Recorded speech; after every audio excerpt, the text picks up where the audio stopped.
यहाँनिर चाहिँ है हामीलाई परमेश्वरको वचनले के भनेर भन्छ र मासु र रगतको विरुद्ध चाहिँ हाम्रो लडाइँ होइन भनेर भन्छ है।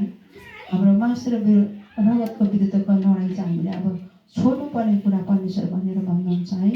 अनि हामी चाहिँ हाम्रो लडाइँ चाहिँ के हो भनेर भन्दै गर्दा चाहिँ होइन हाम्रो 5 शत्रुहरू छ है।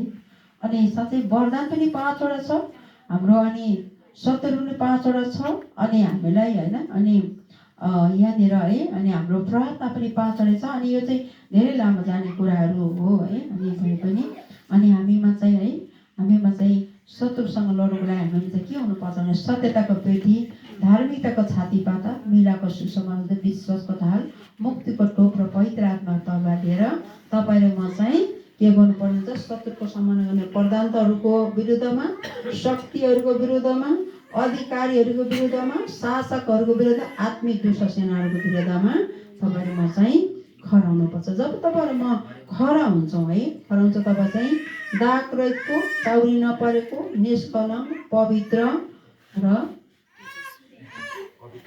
चाउरी नपरेको के हो, चाउरी नपरेको 5वटा है। यहाँनिर मण्डली चाहिँ मण्डली के हो, 5 खालको मण्डली है, मण्डलीहरू है।